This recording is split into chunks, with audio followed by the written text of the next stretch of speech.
The airport security officer smirked as he tore through her worn duffel bag, scattering her few possessions across the table. "What's this supposed to be?" he mocked, ripping a half-torn patch from the lining.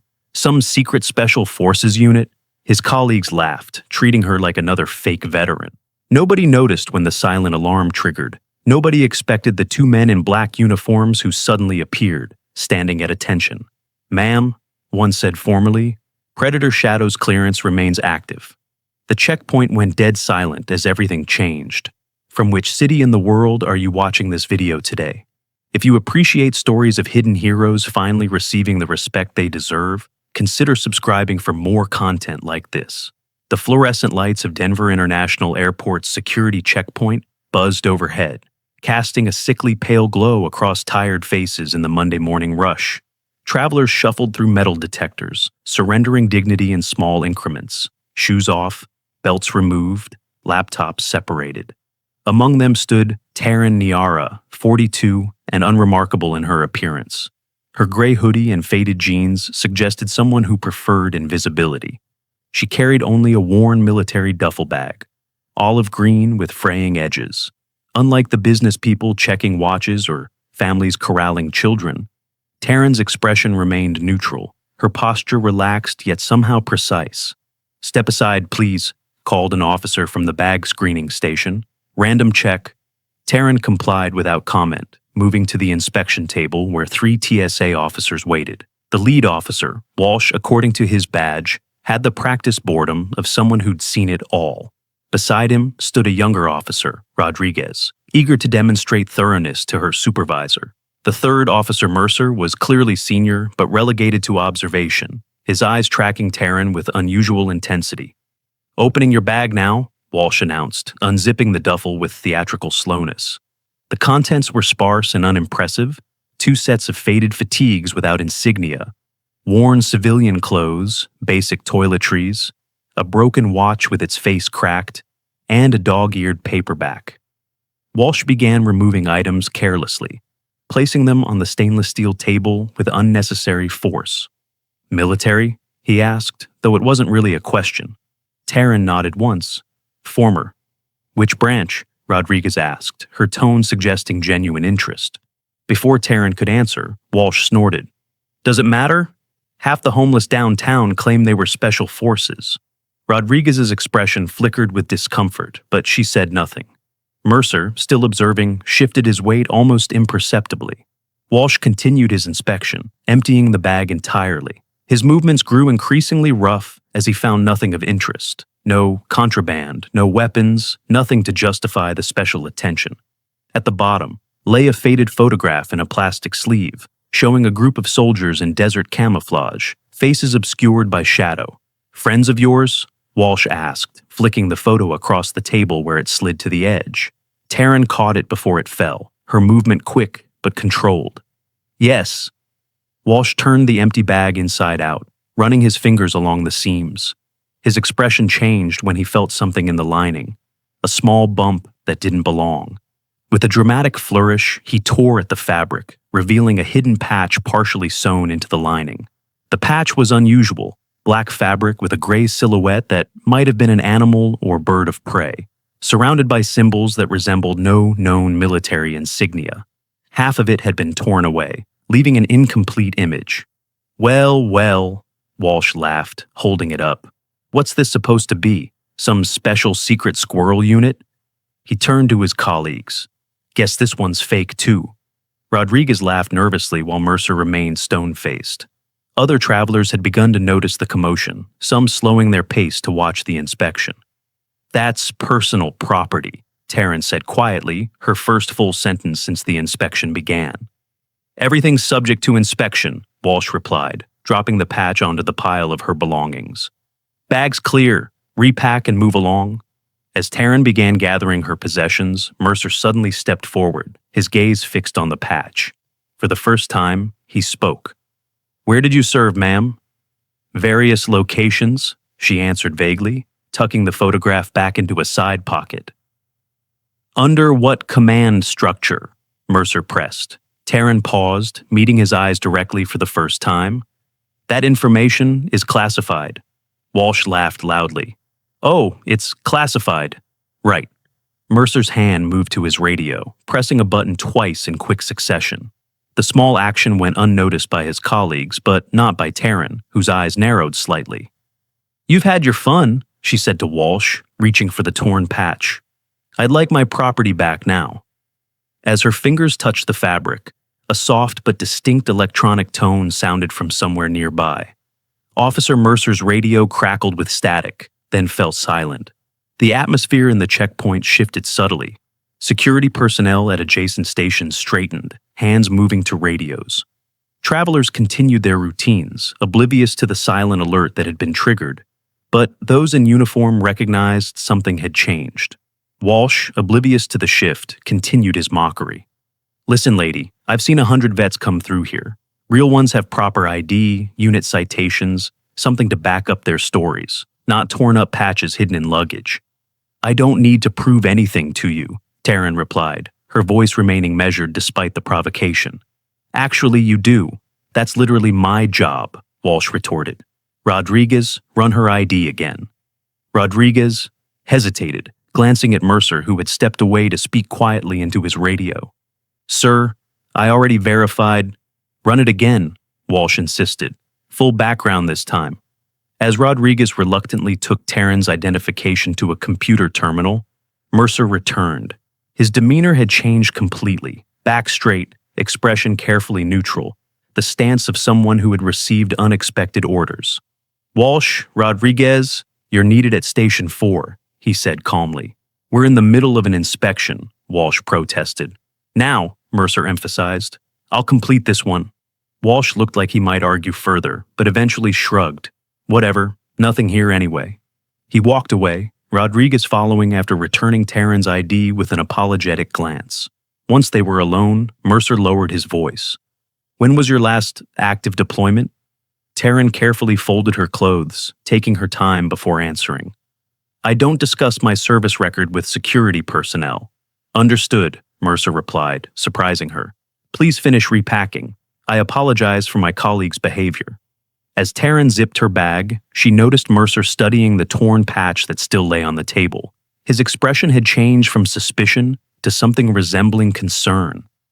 That symbol, he said quietly. I've only seen it once before. Kosovo, 2008. Taryn froze momentarily, then continued securing her bag. You're mistaken. The team extracted a high-value target from a fortified compound. No casualties, no traces left behind. Mercer's voice had dropped to just above a whisper. They called it Operation Shadowfall.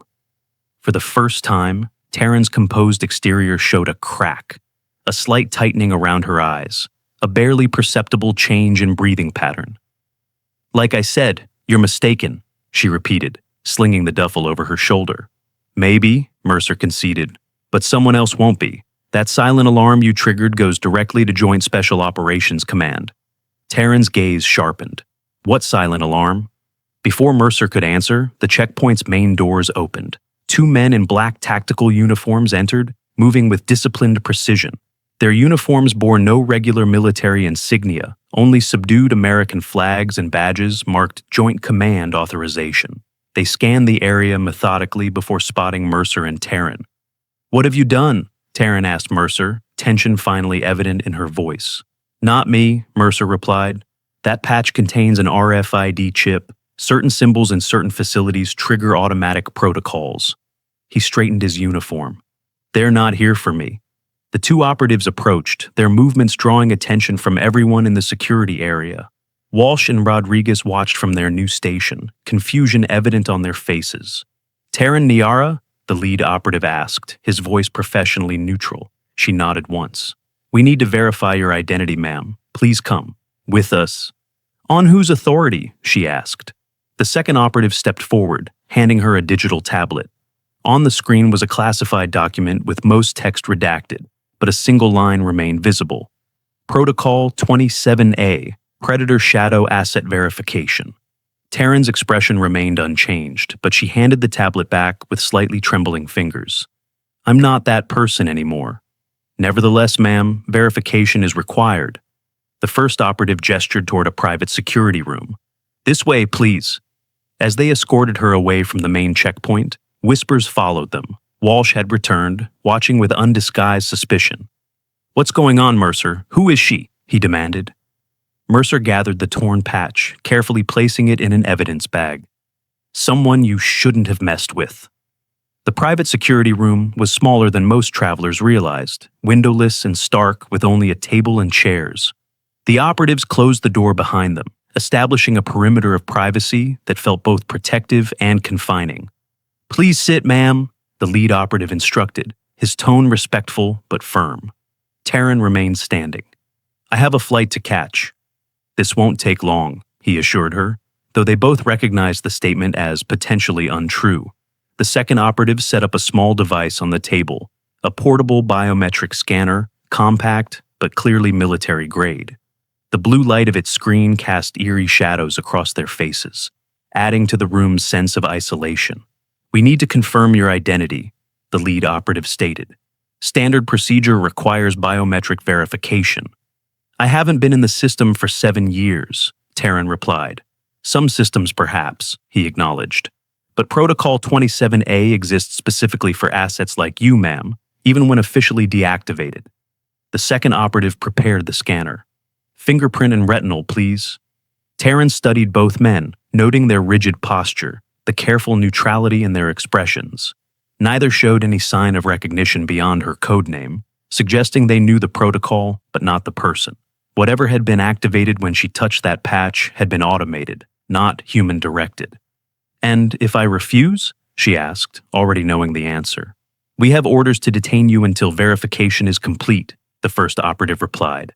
"I'd prefer not to do that, ma'am." Taryn considered her options. She could attempt to leave. These men would try to stop her, creating a scene that would draw even more attention. She could refuse to cooperate, resulting in detention and escalation up the chain of command. Or she could comply, triggering whatever forgotten protocol had somehow remained active in the system.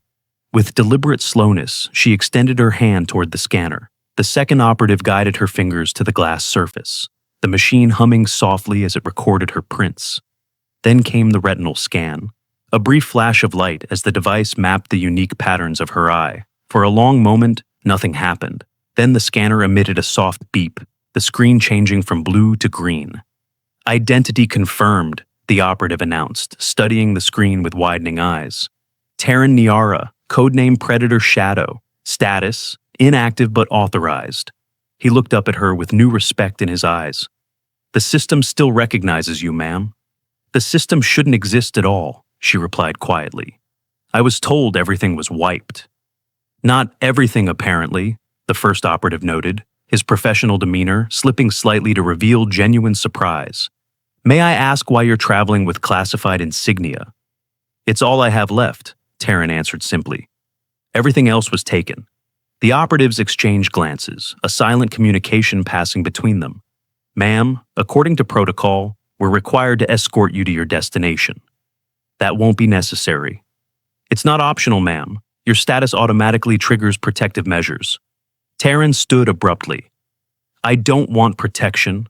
I want to be left alone." "I understand," the lead operative replied. "But there's something else you should know. The alert didn't just go to us." "What do you mean?" "When your identity was confirmed, notification was sent to Central Command. Someone very high up has been looking for you." The words hung in the air between them. Taryn's carefully maintained composure wavered, a flash of genuine emotion, perhaps fear, perhaps something else, crossing her face. "Who?" she asked finally. "Colonel Ezekiel Tavares, Special Operations Command." The name hit Taryn like a physical blow. She sank slowly into the chair, eyes distant, mind racing through possibilities and implications. "How long until he arrives?" she asked, voice barely audible. "He's already here, ma'am, in Denver for a conference.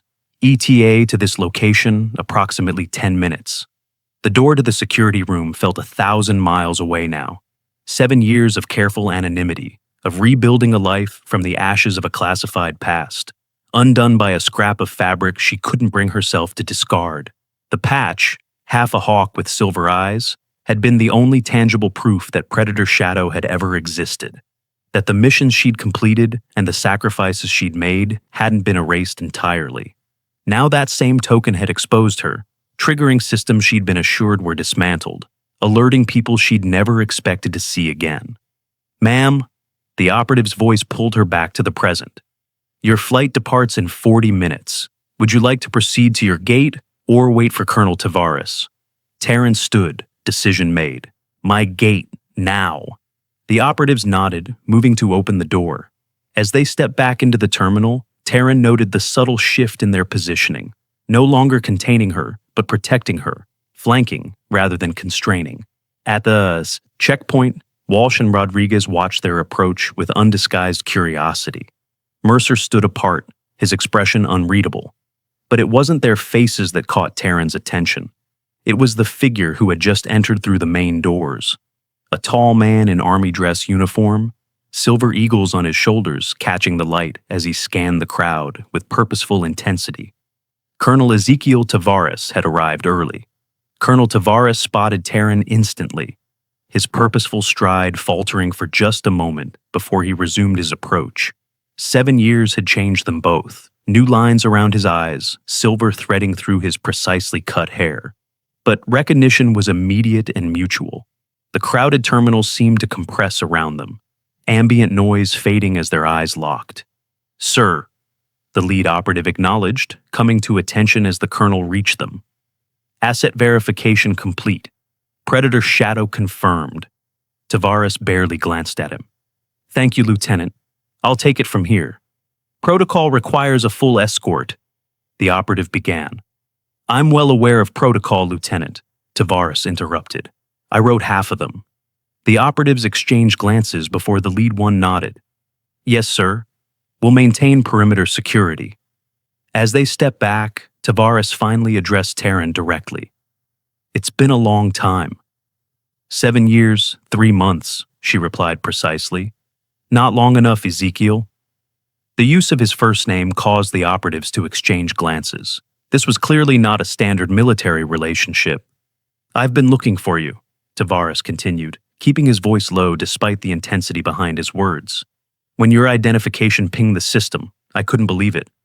"I didn't know it still worked," Taryn replied. "I was told all traces of Predator Shadow had been erased." "That's what they wanted you to believe." Tavares glanced around the public space, acutely aware of the eyes tracking their conversation. "We should talk somewhere private." "I have a flight to catch," Taryn replied, gesturing toward her gate. "Please, Taryn, 5 minutes." Something in his tone, perhaps desperation, perhaps sincerity, seemed to reach her. With a slight nod, she followed him to a quieter corner of the terminal, the operatives creating a perimeter of privacy around them, while maintaining surveillance of the wider area. At the checkpoint, Officer Mercer watched with undisguised curiosity. Walsh approached, his earlier mockery replaced by confusion. "What the hell is going on?" Walsh demanded. "Who is she?" Mercer considered how much to reveal. "Someone you shouldn't have humiliated." "Yeah, I got that part," Walsh snapped. "But who? That colonel just dismissed a joint command team like they were cadets." "I can't tell you," Mercer replied simply. "Can't or won't?" "Both." Rodriguez joined them, her expression troubled. Her background check came back completely normal. Middle school teacher from Oregon, no military record at all. "That's not possible," Walsh protested, gesturing toward the scene unfolding across the terminal. "Military brass doesn't show up for school teachers." "That's the point," Mercer replied quietly. "The best ghosts are the ones you'd never look twice at." In their corner, Tavares and Taryn maintained a careful distance from each other, their body language revealing a history more complex than simple command structure. "Why are you carrying the patch?" Tavares asked without preamble. "After everything that happened, why keep that reminder?" "It's all I have left," Taryn answered simply. "You know what they did. Erased my service record, classified my missions, denied my existence. 20 years of service wiped clean because I refused that final mission." "It wasn't like that," Tavares insisted. "After you disappeared, things changed. The people who wanted to bury Predator Shadow, they're gone." "But the damage is done," Taryn replied. "I've spent 7 years trying to rebuild a life as a civilian. No recognition, no benefits, no identity beyond what I could create for myself." The colonel reached into his uniform pocket, removing a small velvet box. "That's why I've been looking for you. This arrived at command 3 years ago, with orders that it be presented to you personally." Taryn took the box reluctantly, opening it to reveal a medal she didn't recognize. Silver with a black hawk embossed on its face, suspended from a dark blue ribbon. "What is this?" "The President's Medal for Clandestine Operations," Tavares explained. "Created specifically to recognize operatives whose actions cannot be publicly acknowledged. You're the first recipient." Taryn stared at the medal, emotions warring across her usually composed features. A secret medal for a secret soldier. How appropriate. "It comes with full restoration of your service record and benefits," Tavares added. "Not publicly, but within the necessary systems. Your pension, medical care, everything you earned." "Why now?" she asked, suspicion evident in her voice. Tavares hesitated, weighing his answer carefully. "Because some wrongs need to be righted, regardless of time past." "You're lying," Taryn stated flatly. "I know what this is." "Enlighten me." "You need me again," she replied. "Something's happened, something that requires skills you can't find elsewhere." The muscles in Tavares' jaw tightened slightly, confirmation without admission. "The country still needs people like you, Taryn." "The country erased people like me." "People made that decision, not the country," Tavares countered. "People who are no longer in positions to do so." A tense silence stretched between them, laden with unspoken history. Across the terminal, an announcement called for final boarding of Taryn's flight. "That's my call," Taryn said, turning to leave. "Kassoff is back," Tavares stated quietly. The name stopped Taryn cold, her entire body tensing as though struck. "That's impossible. He's dead." "We thought so too. 3 months ago, facial recognition picked him up in Prague. Since then, he's been spotted in Berlin, Paris, and yesterday, New York." "Why tell me this?" Taryn asked, her voice carefully controlled. "Your operatives can handle him." "They've tried. 3 teams, Taryn, all eliminated within 24 hours of deployment." The implication hung between them, heavy with meaning. Kassoff had been Taryn's target years ago, the mission that defined her career and nearly ended it. "Whatever he's planning," Tavares continued, "it's connected to Operation Blacklight." "Blacklight was my mission," Taryn said sharply. "My design, my execution." "Exactly. No one knows his methods like you do. No one understands what he's capable of." The flight announcement repeated, more urgent now. "Last call for boarding." "I need to go," Taryn insisted, though her resolve had visibly wavered. "He asked for you," Tavares revealed, his final card played. "By name, not Predator Shadow, Taryn Niara. Somehow, he knows who you are." The blood drained from Taryn's face. "That's not possible." "There's a leak, Taryn. Someone with access to the original files. Someone who knows everything about the program. About you." A commotion at the security checkpoint drew their attention. Walsh was being escorted away by airport security, his protests audible even from a distance. Rodriguez followed, silent and resigned, while Mercer spoke with a supervisor, gesturing in Taryn's direction. "What's happening?" Taryn asked. "Standard procedure when security personnel mistreat a decorated veteran," one of the operatives explained, having moved closer when the disturbance began. "Especially one with your clearance level." The supervisor approached their group, his manner deferential. "Ma'am, on behalf of airport security, I want to extend our sincerest apologies for the treatment you received. Officers Walsh and Rodriguez have been suspended pending review." Taryn looked past him to where Walsh and Rodriguez stood, their careers in jeopardy. After a moment of consideration, she spoke. Officer Rodriguez was following her superior's lead. "I don't believe suspension is necessary in her case." The supervisor looked surprised but nodded. "I'll take that under advisement." As he walked away, Tavares studied her with renewed interest. "Still looking out for the junior officers?" "Old habits," she replied simply. Another announcement for her flight, final boarding in progress. Taryn adjusted her duffel bag on her shoulder, decision visible in the set of her jaw. "I have to go," she said firmly. "Taryn, please," Tavares urged. "At least take this." He handed her a secure phone. "My direct line. If you change your mind, or if you notice anything unusual, anyone following you, any disruptions to your new life, call immediately." She accepted the phone reluctantly. Kasov doesn't know who I am? The files were destroyed. Then, how did he ask for you by name? Tavares challenged. How did he know to look for Terran Niara and not Predator Shadow? The question remained unanswered as Terran turned away, moving quickly toward her gate, the operatives falling in step beside her once more. Mercer approached Tavares as he watched her departure. Sir, if I may ask, what happens now? Now, Officer Mercer? Tavares replied, without looking away from Terran's retreating form. Now, we wait for Kasov's next move, and hope she calls before it's too late. And if she doesn't, then we're already too late. 3 days later, Terran settled into her small apartment in Portland, the routine of civilian life resuming its rhythm. Middle school students' essays waited for grading. Plants needed watering. Bills required payment. The normal, invisible life she had carefully constructed. The metal and secure phone remained in her duffel bag, untouched since her arrival home. The torn patch, however, lay on her desk beside her laptop as she searched for information that shouldn't exist. For hours, she combed through public records, social media, news archives, any trace of her previous life or mentions of Kasov. Both had been thoroughly erased from accessible databases, leaving no digital footprint to follow. As night fell, Terran finally closed her laptop, exhaustion overtaking vigilance. The apartment felt smaller somehow, the shadows in corners deeper than before. She moved to the window, scanning the street below for the third time that evening.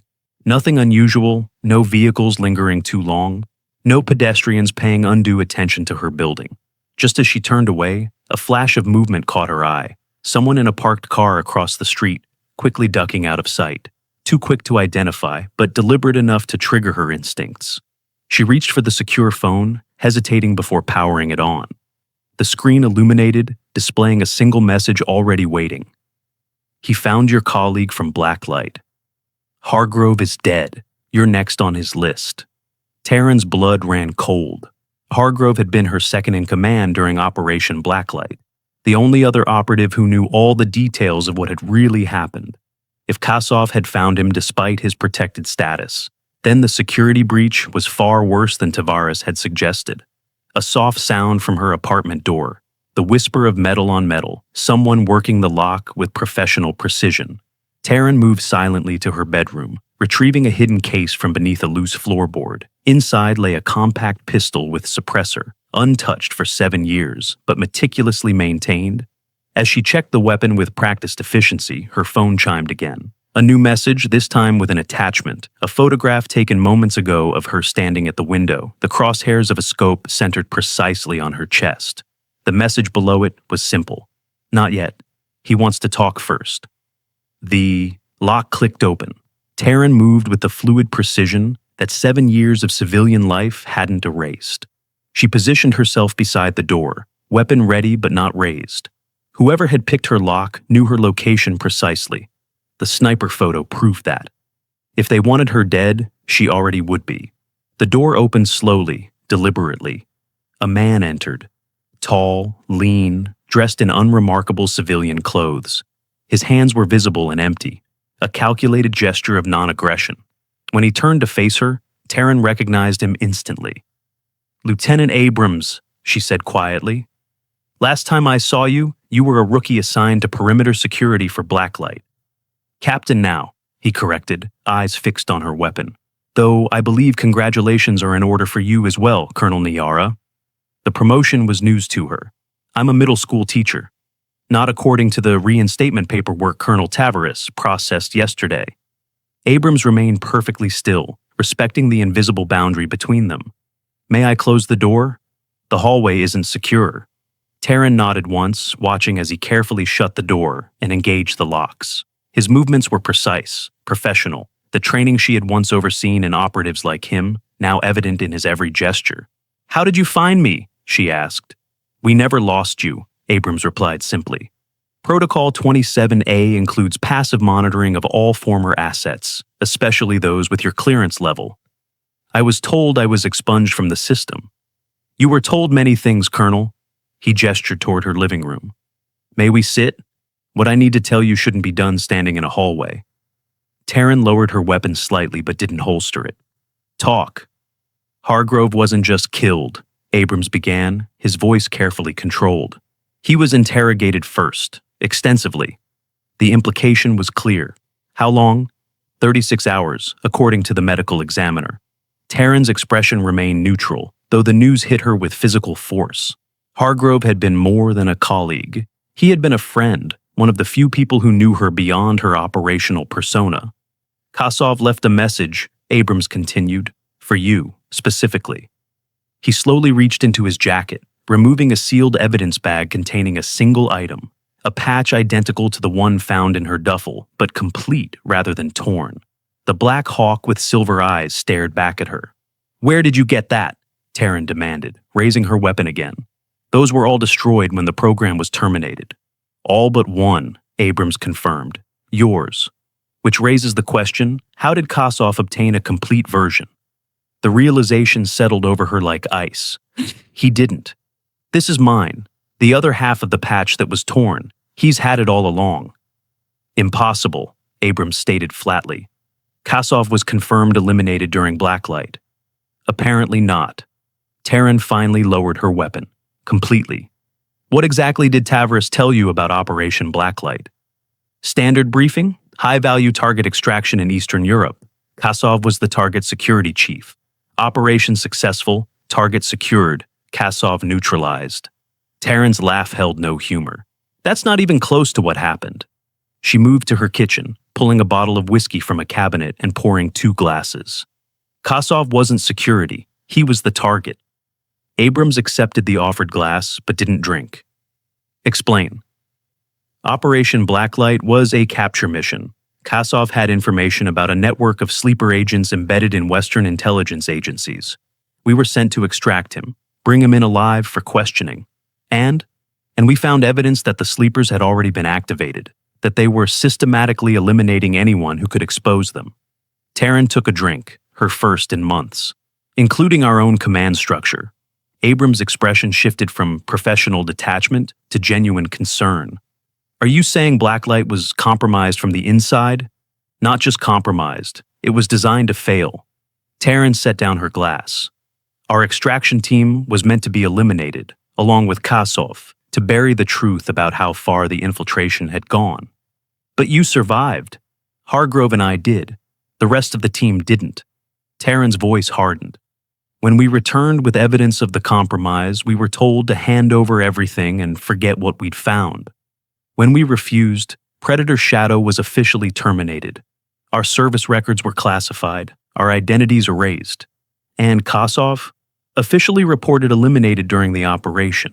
In reality, he escaped during the ambush, taking half my unit patch as a trophy. Taryn gestured to the evidence bag. I kept the other half as a reminder of what really happened.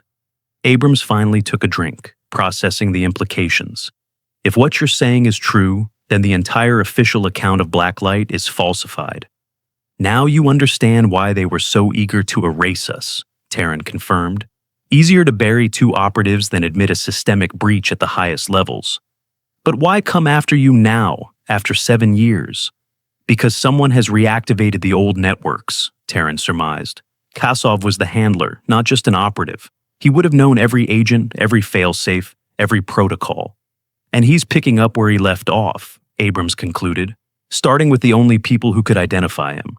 A soft beep from Abrams' pocket interrupted them. He checked a secure device, his expression darkening. We have a problem. Surveillance just spotted a 4-man team entering your building. Professional, well-equipped. Kasov? Most likely. We need to move now.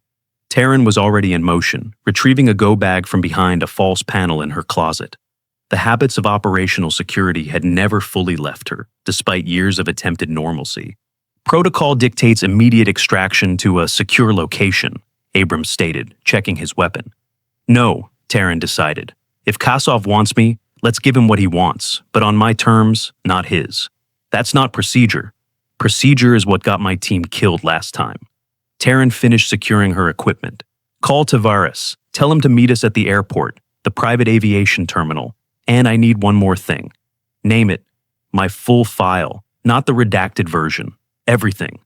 Abrams hesitated only briefly before nodding. Done.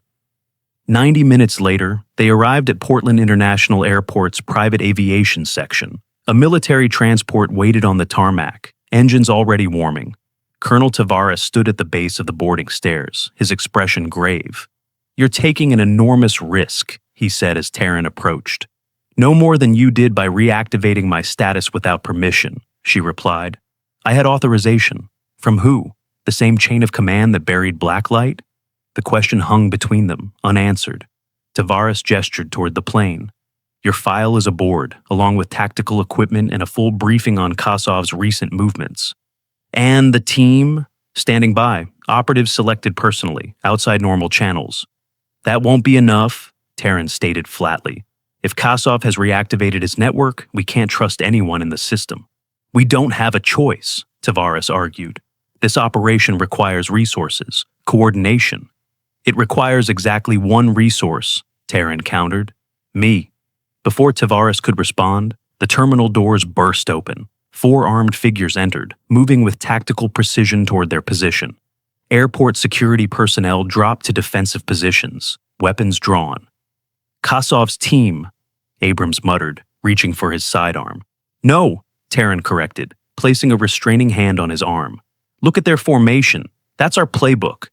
The realization hit Tavares simultaneously. "They're ours, but I didn't authorize—" "Exactly," Taryn cut him off. "Someone else did." The team leader approached, weapon lowered but ready. "Colonel Niara, Lieutenant Valles, Joint Special Task Force. We have orders to secure you and transport you to a classified location." "Under whose authority?" Tavares demanded. "General Harrison, sir. Code Black Protocol." Tavares and Taryn exchanged glances. General Harrison had been Tavares' direct superior during Operation Blacklight, one of the officials who had ordered the program terminated and all records sealed. "Stand down, Lieutenant," Tavares ordered. "Colonel Niara is under my protection." "With respect, sir, our orders supersede yours," Valles replied, his team subtly repositioning around them. General Harrison was explicit. "Colonel Niara is to be secured immediately." "For what purpose?" Taryn asked. "Protective custody, ma'am. You're believed to be the target of a hostile foreign operative. And you just happened to find me here at this specific time?" Valles hesitated, the first crack in his professional demeanor. "We were given your location, ma'am." "By whom?" Before Valles could answer, a shot rang out from the terminal roof. One of his team members dropped, a precise hit to the shoulder, incapacitating, but not killing. Chaos erupted. Security personnel scrambled for cover, Tavares and Abrams drew weapons, and Valles' team formed a defensive perimeter, scanning for the shooter.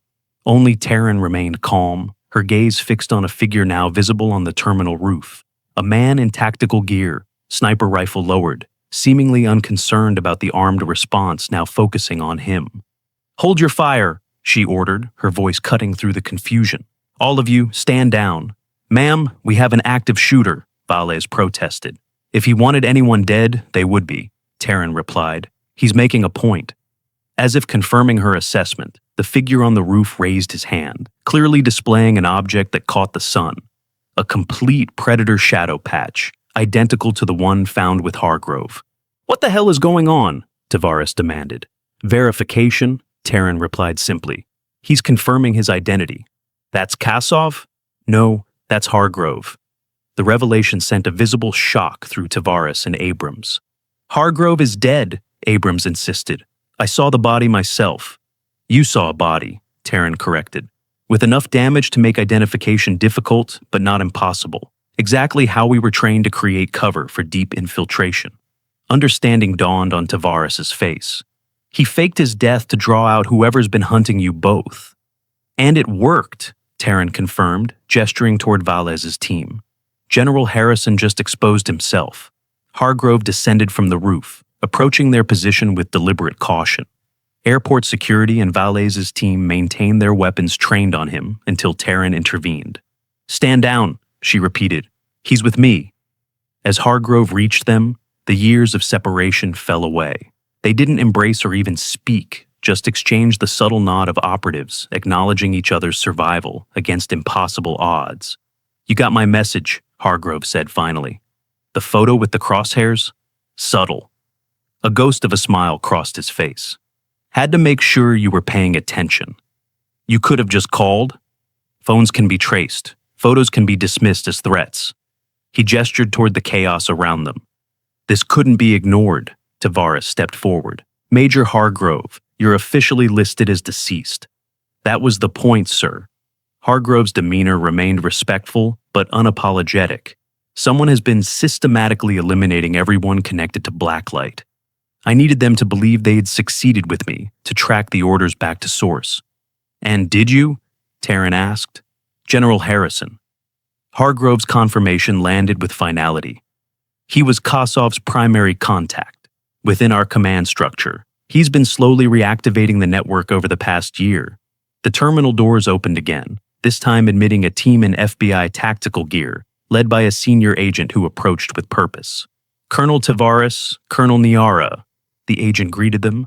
I'm Special Agent Remora, FBI Counterintelligence. General Harrison is in custody as of 20 minutes ago, based on evidence provided by Major Hargrove. Taryn looked to Hargrove, who nodded confirmation.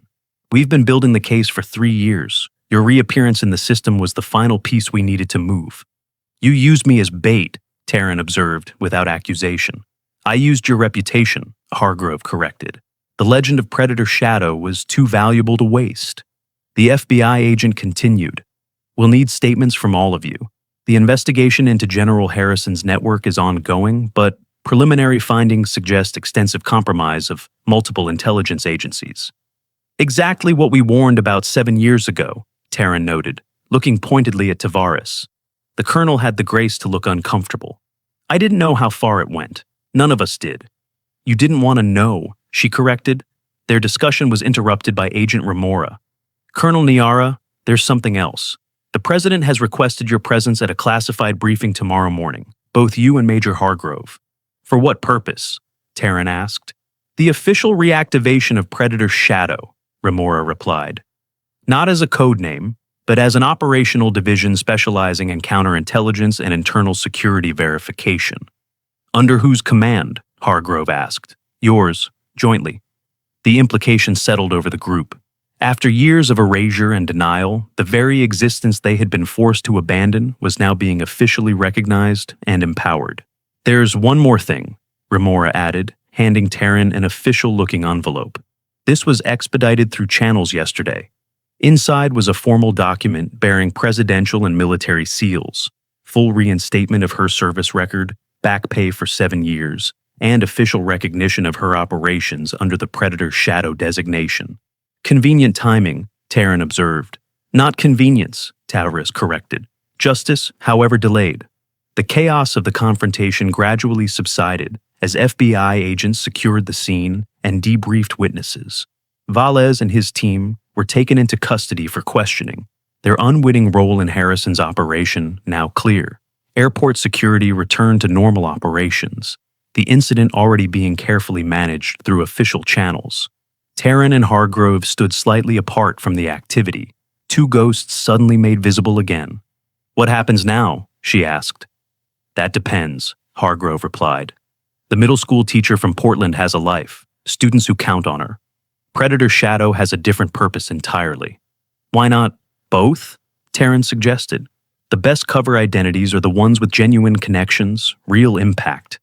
Is that what you've been doing these past 7 years, maintaining your cover? I've been living, she corrected, something we never learned how to do in the program. As the situation stabilized, Taryn approached Tavares one last time. There's still the matter of Kosov. We'll find him, Tavares assured her. No need, Hargrove interjected, joining them. Kosov is dead, genuinely this time. You're certain? Taryn pressed. Hargrove removed something from his pocket, a broken watch with a cracked face, identical to the one from Taryn's duffel bag. He was carrying this when I found him, said to tell you the game was finally over. Taryn accepted the watch, its weight familiar in her hand. It was never a game. To him it was, Hargrove replied. That's why he lost.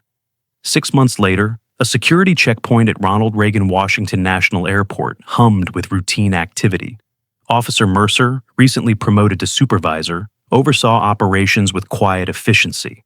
A woman approached his station, early 40s, blonde hair pulled back in a professional style, carrying a standard roller bag and nothing else remarkable about her appearance. "Good morning, ma'am," Mercer greeted her. "ID, please." She handed over a driver's license and boarding pass without comment. Mercer scanned them, then looked up with a flash of recognition. "Colonel Niara," he said quietly. "It's good to see you again." "Just Taryn today," she replied with a small smile. "Traveling as a civilian?" Mercer nodded understanding. "Of course, ma'am. Please proceed." As she collected her belongings, Mercer noticed something on her jacket lapel, a small pin in the shape of a hawk with outstretched wings, silver eyes catching the light. "That's new," he observed. "Not really," she replied. "Just no longer hidden." Mercer straightened slightly, offering a subtle nod of respect that she returned before continuing through the checkpoint. On the security monitors, Taryn Niara appeared as just another traveler, unremarkable, forgettable, exactly as she had trained to be. But now, those who knew where to look would recognize the symbol she carried openly, not just a military designation, but a statement of identity reclaimed. The final transformation of Predator Shadow wasn't from secret to public, but from denial to acknowledgement. Some operations remained classified, some sacrifices unrecognized by the wider world. But within the systems that mattered, the truth had finally been recorded. Sometimes justice arrives in whispers rather than proclamations. Sometimes redemption isn't found in public accolades, but in the quiet restoration of what was wrongly taken. And sometimes the most powerful statement isn't made through words at all, but through a simple silver pin worn openly in the same checkpoint where once a torn patch had been hidden away.